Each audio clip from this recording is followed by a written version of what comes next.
Salam tout le monde, salam, j'espère que vous allez bien. Alors tout d'abord, je tiens à m'excuser, je vous présente mes excuses, j'ai pas fait de vidéo en ce moment. J'ai quelques problèmes d'ordre personnel qui sont un peu compliqués à gérer, mais voilà, alhamdoulilah, tout va bien. Alors je fais cette vidéo un peu pour pousser un coup de gueule. Franchement, honnêtement, j'ai vraiment envie de pousser ce coup de gueule. Alors aujourd'hui, on a une prétendue communauté musulmane. Bon, je vais parler que de ce qui se passe en France. Je vais pas parler de ce qui se passe dans le monde arabe. Quoique peut-être un peu après. Mais on va en parler peut-être. Inch'Allah, on verra. Je suis en total impro dans cette vidéo. Donc nous avons des musulmans, des prétendus musulmans, on va appeler ça comme ça, des prétendus musulmans, qui, comment dire, qui n'ont jamais ouvert un Coran de leur vie. Ils ne font qu'écouter des on-dit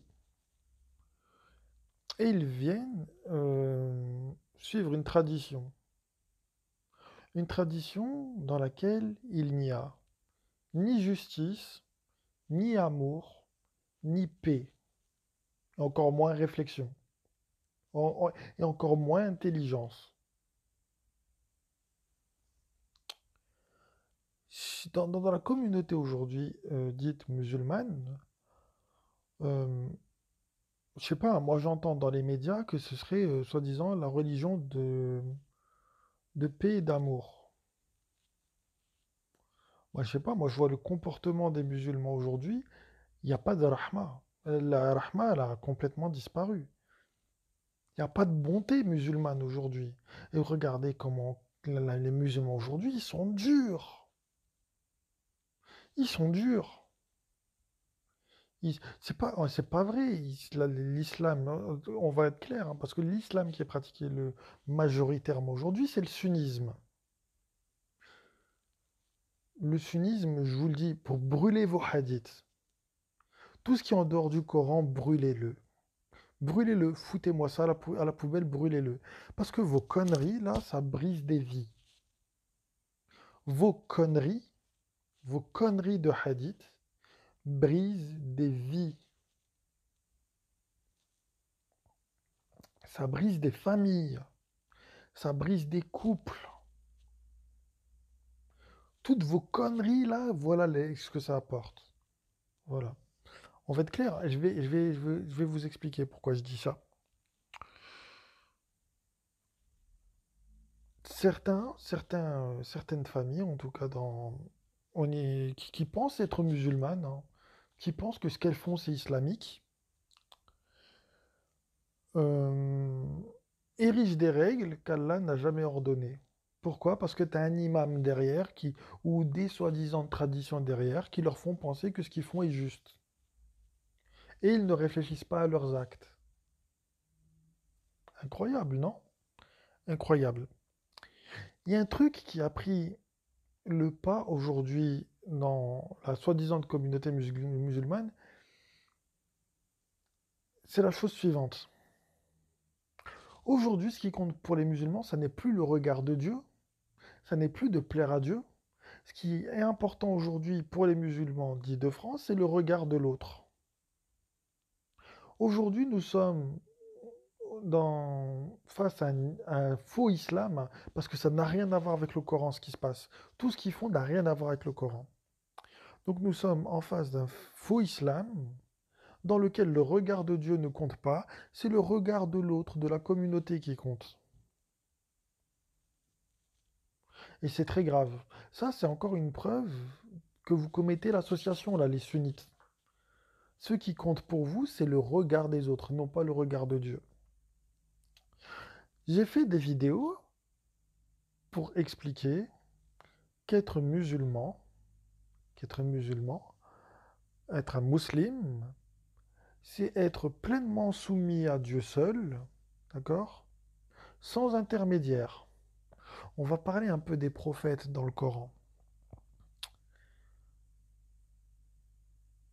Les prophètes, dans le Coran, ont toujours été à contresens de ce qui se passait à leur époque. Ils étaient à contresens de leur tradition, à contresens de la religion de leurs ancêtres. Tous, sans exception. Sans exception. Et tous les prophètes dans le Coran appellent à une chose, à se conformer à ce que Allah veut. Bien. Quand on lit le Coran, chose que 90%, voire même 99% des musulmans font, euh, comment dire, 99% de ces musulmans-là n'ont jamais lu le Coran. Et ils se permettent de donner des leçons de religion ou des leçons de morale. Alors, on va parler un peu du sunnisme, mais vraiment bien comme il faut. Dans le sunnisme, un, il n'y a rien de moral. Deux, il n'y a rien d'intelligent. Trois, il n'y a rien de logique. On va y venir, on va y venir. Il n'y a rien de moral dans le sunnisme. Pourquoi je dis ça? Quand on lit des hadiths, par exemple avec le hadith du prophète qui s'est marié avec une gamine de 9 ans. Enfin, il s'est marié avec elle à 6 ans et il a consommé le mariage à 9 ans. Il n'y a rien de logique. Le Coran nous dit d'être voué à Dieu seul. Non, non, vous êtes voué à des imams, à des savants. J'ai envie de dire à des arnaqueurs, à des escrocs, à des gens qu'on devrait enfermer en prison, notamment les Iraqis, là, pour pratique illégale de la médecine. Et enfin, il n'y a rien d'intelligent. Pourquoi je dis ça? Quelqu'un d'intelligent, c'est quelqu'un qui est capable de faire le lien entre les choses. Bien. Le Coran nous dit d'être voué à Dieu seul. À Dieu seul. Bien. Et le Coran nous dit ne suivez pas les traditions de vos ancêtres. On va prendre deux exemples. Deux exemples. Même trois. Tiens, trois exemples. Trois exemples coraniques. Premier exemple, l'exemple d'Abraham. Celui dont nous devons suivre la Millette. Millette d'Abraham. Il s'est désavoué de son père. Il s'est désavoué de son père. Son père a voulu lui imposer l'adoration d'idoles. Abraham, il a dit, non, non, je me désavoue de toi et de ce que vous associez à Dieu. Deuxième exemple, on va prendre Chouaïb. Allez, au hasard, Chouaïb. Qu'est-ce que fait Chouaïb? Il est à l'encontre de l'entièreté des gens qui vivent à son époque. D'ailleurs, la preuve en est, c'est que des gens à son époque viennent le voir et lui disent, ô Chouaïb, est-ce que ta salate nous commande de ne plus adorer ce sur quoi nous avons trouvé nos ancêtres? Troisième exemple, le prophète Mohammed. Je ne suis pas une innovation parmi les messagers, je ne sais pas ce qu'il adviendra de moi ni de vous, et je ne fais que suivre ce qu'il m'est révélé. Donc lui-même ne suivait que le Coran. Il allait à l'encontre de tous les gens à son époque. Tous, sans exception. Il y a un verset que j'ai publié dans une de mes anciennes vidéos, où on trouve quoi? On trouve que ce qui a empêché les gens d'arriver à la guidance est qu'ils ne voulaient que la sunna de leurs anciens. C'est pour ça que les prétendus musulmans aujourd'hui, ils ne sont pas guidés. C'est parce qu'ils veulent la sunna de leurs anciens. Et Dieu, ça ne les intéresse pas. Ce que Dieu veut, ça ne les intéresse pas. Faire le bien, ça ne les intéresse pas. Être des personnes d'une haute moralité, ça ne les intéresse pas. Avoir du cœur, ça ne les intéresse pas non plus. Vouloir le bonheur de leurs enfants, ça ne les intéresse pas non plus. Eux, ce qu'ils veulent de leurs enfants, c'est que leurs enfants suivent la tradition. Même si la tradition les rend malheureux, ils veulent que leurs enfants suivent la tradition. Peu importe, on s'en fout de leur bonheur. Donc, honnêtement, dans le sunnisme, il n'y a rien de bon. Il n'y a rien de bon. Absolument rien. Vous allez me dire, ouais, mais il y a des beaux hadiths. Le diable est très malin. Il va vous montrer des trucs beaux pour vous cacher la saloperie et encore plus vous enfoncer dans les ténèbres. Certains me disent que euh, il y a écrit Atio Allah, Atio Rasoul. Mhm. C'est quoi le Rasoul? On va voir là les fortiches en arabe. C'est quoi la différence entre Risala, Rasoul et Morsel? Hmm. C'est quoi? C'est quoi la différence entre Risala, Rasoul et Morsel? Oui, parce que Rasoul, je pense pas que ça veut dire messager. Atiu Allah, atiu Rasoul. Obéissez à Allah et obéissez au message. Ça me semble beaucoup plus logique. Allah ne nous demande pas de suivre des hommes, il nous demande de suivre le message qu'il nous a envoyé. Le Mursal qui porte le message. Je pense plutôt à ce mot-là pour dire messager. Mais bon, vous savez, hein, les traductions sont faites pour nous envoyer dans le mur. Hmm. Mais en tout cas, moi, je remarque aujourd'hui, clairement, clairement, c'est que plus les choses vont et plus les choses empirent. Chez les sunnites, aujourd'hui, ça n'est plus le regard. Enfin, moi, en tout cas, de ce que je crois, ça n'a jamais été ça. Mais dans le sunnisme, ça n'a jamais été le regard de Dieu qui comptait. Dans le sunnisme, ce qui compte, c'est la tradition et le regard de l'autre. Le sunnisme, désolé pour les sunnites de vous le dire comme ça, mais le sunnisme n'est qu'un business. N'est qu'un business. Il suffit de voir, par exemple, encore récemment, avec l'autre bouffon, là, je sais plus c'est quoi déjà, ouais, Ismaël Mounir. Qu'est-ce qu'il fait, Ismaël Mounir? Il veut vous apprendre à faire votre prière en vous prenant un RSA, 490 balles le séminaire. Heureusement qu'Allah dans le Coran vous dit suivez ceux qui sont bien suivez ceux qui sont bien guidés, qui vous réclament aucun salaire. Heureusement, heureusement. Les sunnites, tout comme les chiites, hein, d'accord. Les chiites, c'est la même chose, hein, c'est le même délire, hein, d'accord. C'est exactement le même délire.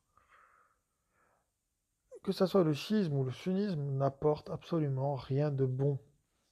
Rien, rien.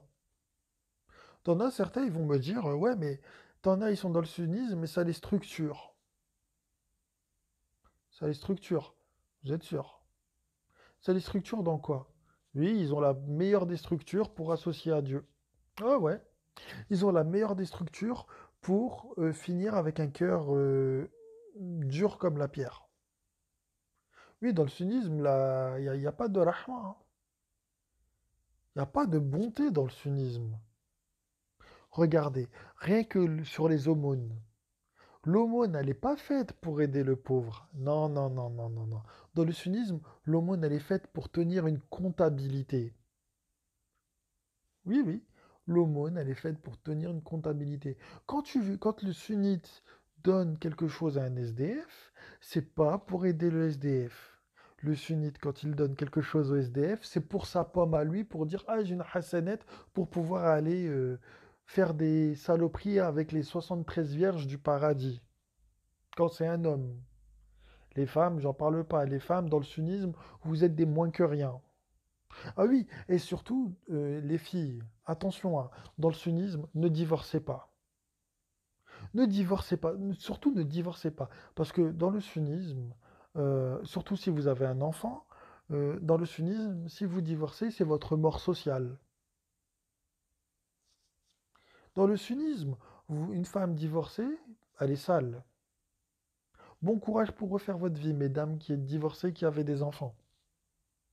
Mhm. Bon courage. Bon courage. Oui, oui, parce que d'après ce que j'ai compris, dans le sunnisme, quand la femme elle divorce, c'est forcément sa faute. Hmm. C'est comme ça que ça fonctionne dans le sunnisme. Quand la femme divorce, c'est forcément sa faute. C'est pas la faute de l'homme, hein. Ah, la femme divorcée dans le sunnisme, elle est mal vue, hein. Elle est mal vue. C'est forcément sa faute. Si elle est divorcée, c'est bizarre. C'est qu'elle a dû faire quelque chose. C'est pas l'homme qui a dû faire quelque chose, hein. Ouais, ouais, ouais, ouais. Dans le sunnisme, la femme est un objet. Ouais, ouais. Dans le sunnisme, la femme est un objet. J'ai vu un imam comparer les femmes à des sucettes. J'ai vu un croyant au sunnisme faire une comparaison entre une femme divorcée qui serait un téléphone usagé et une femme non divorcée qui serait un téléphone neuf. Bravo, bravo.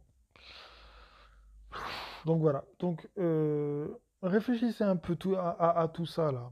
Réfléchissez un peu à tout ça. Et encore, je vous ai pas dit hein, de toutes les saloperies qu'il y a dans le sunnisme. Revenez au Coran. Revenez au Coran, ça va vous faire un peu de bien. Lisez un peu la parole d'Allah et arrêtez d'écouter vos escrocs d'imams. Arrêtez de suivre une tradition qui est totalement inventée et qui n'a rien à voir dans le Coran. Et peut-être que là, Inch'Allah, si Allah le veut, vous commencerez à faire du bien et à penser correctement. Et à avoir un peu de bonté en vous.